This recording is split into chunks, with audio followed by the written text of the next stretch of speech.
At a wedding I recently attended, I witnessed a scene that's likely familiar to many. A questionable guest drunkenly rose to give an ill-advised speech they hadn't put any thought into, stringing together barely related anecdotes with no purpose besides fulfilling a perceived obligation. Testament, the Order of High Human, reminds me a lot of that speech. This bizarre fantasy adventure is filled with bad ideas, and they're so poorly executed that the entire thing feels like what might happen if you explained Skyrim to someone who'd never played a video game and asked them to make one of their own from memory. You stink, brother. The story is a convoluted, cliché bore. The combat is infuriating and repetitive, and there are so many bugs, I struggled to continue on multiple occasions. That's all bad enough after a handful of hours, but in a campaign that took me 40 hours to complete, that catastrophic dosage was downright agonizing.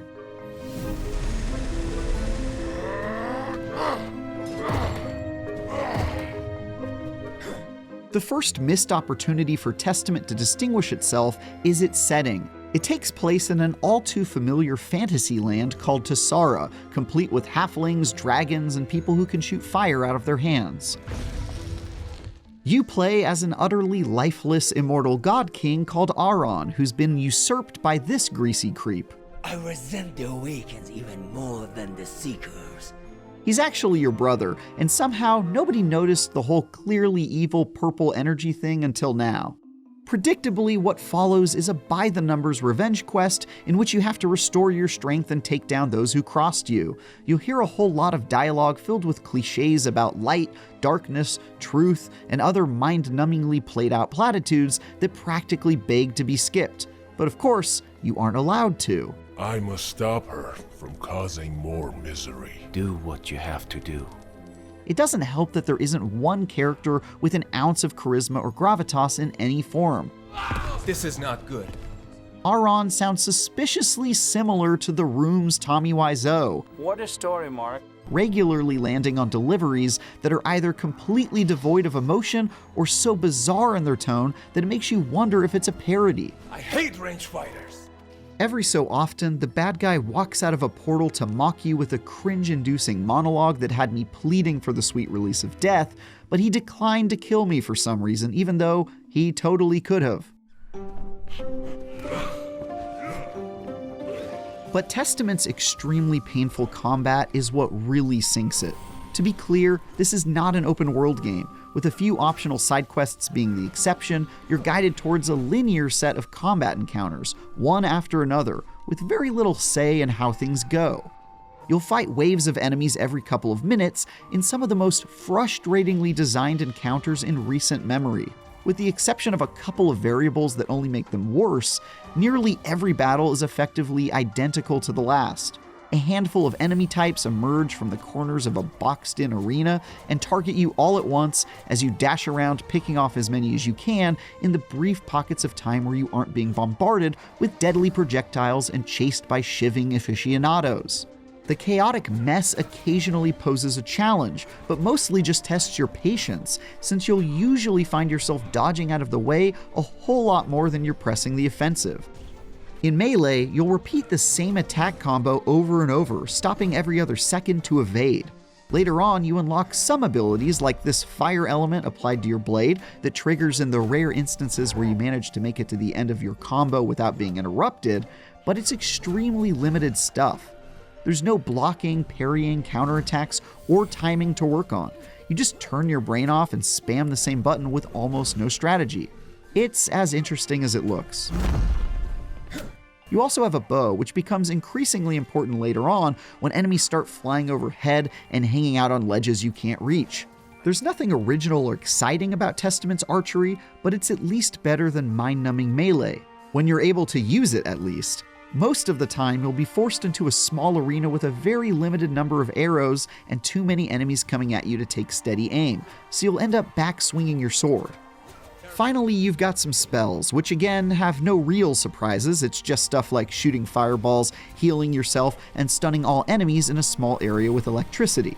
The more powerful spells you can get later on often come with extended casting times that aren't at all worth it. Look what usually happens when you try to use these. it's even worse than with the bow. What starts out as merely disappointing and slow combat gradually evolves into an absolute nightmare of annoyance as you progress. One of the biggest terrible ideas are these shielded enemies. They're completely invulnerable until you enter a detective vision style insight mode, target the invisible eye long enough to permanently reveal it, then switch back and shoot it. But since all of this is happening while you're likely surrounded by a dozen or more other enemies, many of which may also have shields and invisible eyeball guardians of their own, this takes the awful pacing and terrible chaos of combat from bad to enraging. Doubling down on this bad idea, many encounters feature darkness zones, where the sky darkens, an even bigger floating eyeball appears somewhere overhead, and you immediately and constantly start taking damage and losing your mana over time. The only way to stop the bleeding is to run around in investigation mode looking for 3 smaller eyeballs to reveal and then shoot, all while you're still being attacked by the usual hordes of enemies, obviously.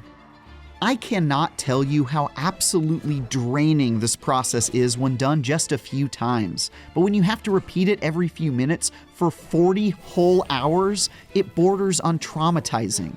Testament is at least 5 times longer than it should be, and an absurd amount of that time is solely focused on combat that can't possibly sustain it. Every time I completed a combat section, I sighed in exhaustion, knowing that more of my time would be wasted mere seconds later. You'll also face boss battles, and hopefully you like the handful of beefy opponents more than I did, because you'll be seeing the same ones a whole lot. There are these headless knights who come in a whole host of colors, these stone golems who behave like every golem in any game ever, and this witch boss who basically just summons waves of enemies instead of fighting.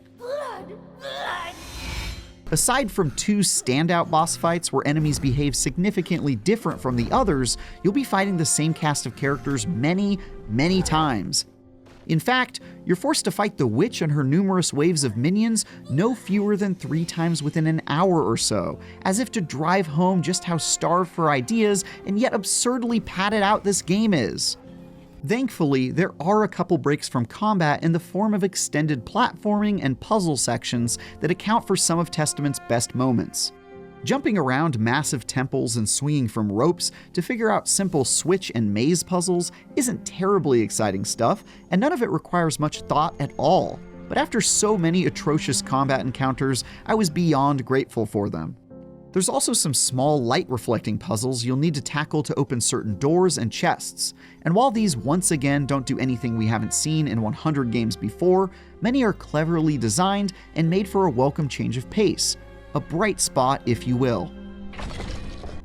As if the general game design and storytelling weren't bad enough, I also encountered a veritable greatest hits album of bugs and performance issues, from the tried and true frame rate inconsistencies and crashes, to stuff like developer objects I definitely wasn't supposed to see becoming visible, getting stuck on the environment, and even getting locked out of quests until I had my character killed or loaded up a previous checkpoint.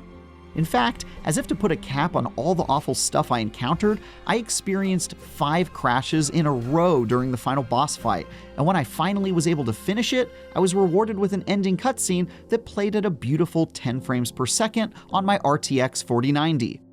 It's a pretty bad sign when crashes become a welcome reprieve from actually playing a game. Testament the Order of High Human answers the question, what would the phrase quantity over quality look like if it were turned into a game? The result is a tedious, frustrating, and cringe-inducing fantasy adventure RPG that goes on so agonizingly long with its bland and confusing story and god-awful combat that it turns its bad ideas into atrocious ones by sheer volume. Throw in an all-star roster of technical issues, and you've got the ultimate Elder Scrolls, but make it hurt tour de force that will haunt me for even longer than the dozens of hours it already has. For more reviews of games you shouldn't play, check out our recent reviews of Everybody 1-2 Switch and Grey Hill Incident. And for everything else, stick with IGN. Run, brother, run! Use these last moments I have granted you